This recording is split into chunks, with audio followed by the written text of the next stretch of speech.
Marvel hasn't been on the hottest streak lately, at least not with me. I wasn't a fan of Quantumania. I haven't been, Thor Love and Thunder was a pretty big step down from Thor Ragnarok. I haven't been really thrilled with a lot of the Disney Plus shows. There have been a couple of them great, but a couple of them I haven't. So I've been really looking forward to Guardians of the Galaxy Volume 3, hopefully grabbing them Marvel bootstraps and pulling them up like an atomic wedgie. Get this thing going, get the MCU back on the right path again that they have seemingly strayed from recently. So it was with that in mind that I wandered into a movie theater a couple of days ago to watch Guardians of the Galaxy Volume 3. Now, they promised that this one was going to be emotional. They promised that this one was going to bring to a conclusion, James Gunn told us like a year ago, that this one was going to bring to a conclusion this particular group of Guardians of the Galaxy. Did it accomplish that?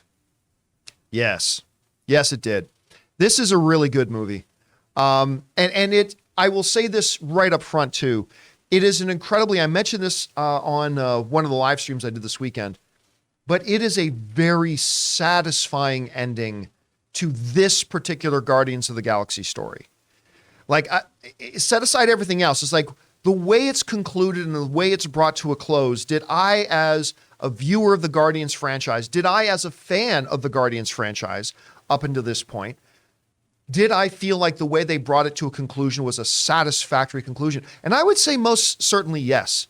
It did feel like a really good way to end this thing.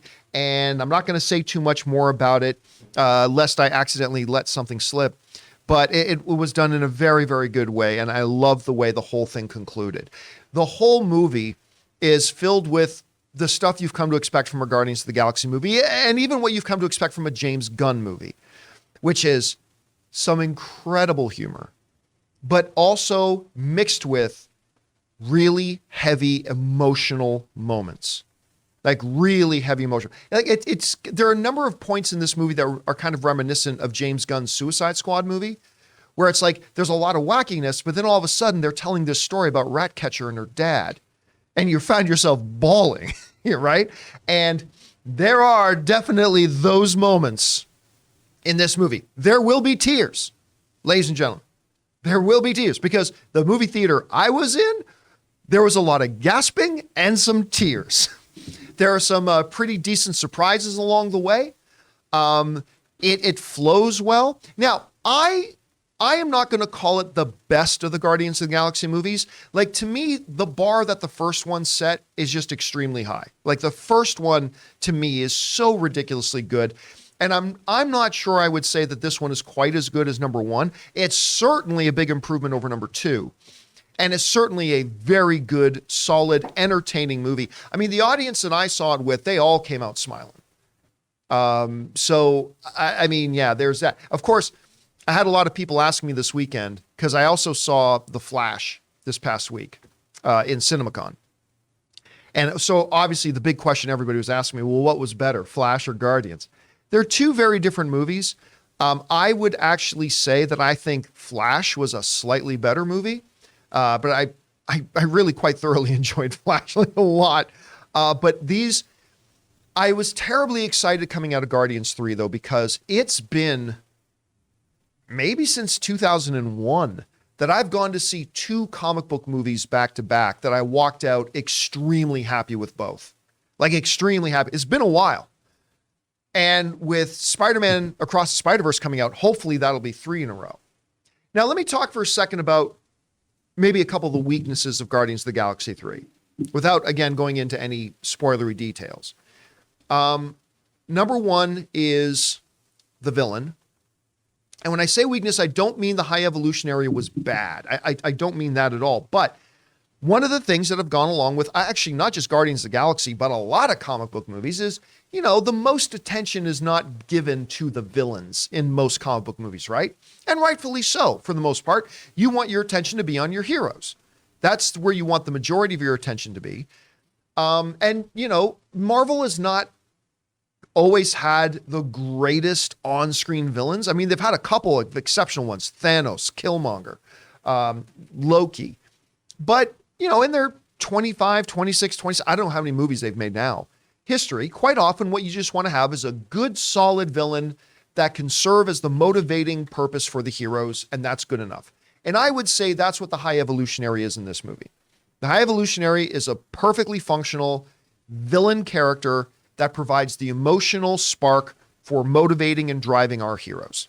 And that's what the character does. He's a pretty cool character, but it's not Killmonger, and it's not Joker, but pretty well done, but again, not a super deep character. But none of the Guardians films have had super deep, even Ronan the Accuser, who I loved, it didn't have a lot to him, really. So there's that. There is some good background given to High Evolutionary. You understand High Evolutionary's motivations, all that kind of stuff. But again, most of this was focused on our heroes whose story was being brought to a conclusion in this movie, and that's appropriate. I would say the one real weakness of this movie is one of the elements that I think a lot of people was excited about, and that's Adam Warlock. I think Adam Warlock was one of the weaknesses of this film. Not the performance. Okay. But number one, Adam Warlock is really not in this movie very much. And aside from one or two plot things that happen that could have been accomplished with other characters, I would almost argue there wasn't really a big need for Adam Warlock in this movie. Now, Adam Warlock is like the 7th, 8th, or 9th most important character in the film, to be honest with you.